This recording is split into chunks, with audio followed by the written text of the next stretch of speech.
নমস্কাৰ বন্ধু বান্ধৱীসকল, কেনেকুৱা আছে সকলো? ভালে আছে নহয়? আজি অন্য এটা ভিডিঅ' লৈ আহিছোঁ। মাদাৰ্ছ ডে গ'ল কালি, নহয় জানো? মাদাৰ্ছ ডে সঁচাকৈ মাকেই শিক্ষাগুৰু, প্ৰথম মাকেই হয়। মাকে যেনেকুৱা শিক্ষা দিয়ে তেনেকুৱা শিক্ষাৰেই আমি আগবাঢ়ো, নহয় জানো?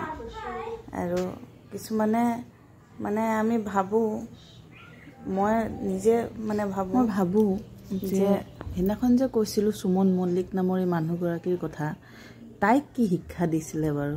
এই বেলেগৰ তাই আকৌ কয় চৰিত্ৰ, মানুহে চৰিত্ৰলৈ কথা কয় যি বলে নোৱাৰে। বলে পাৰিবলৈ কি আছে, নহয় জানো?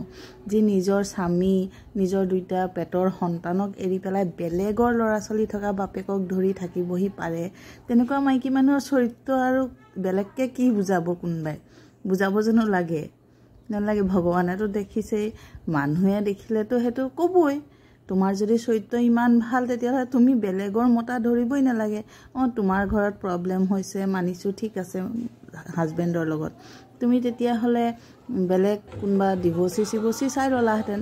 তুমি সংসাৰ কৰি থকা তেনেকুৱা মতা মানুহ এজন চাই নোলোৱা কেতিয়াও, নহয় জানো? আপোনালোকে কি কয় বাৰু?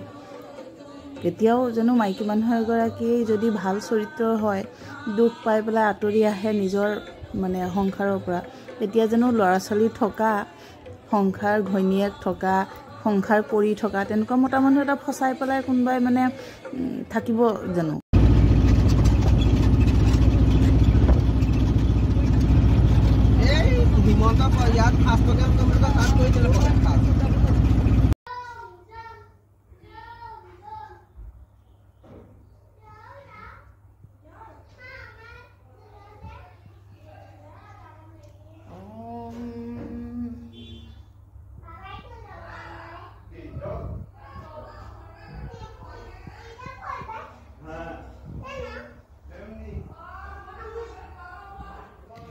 अशुद्धं केशवं कृष्णदामोदरं रामनारायणं जानकीवल्लभम्।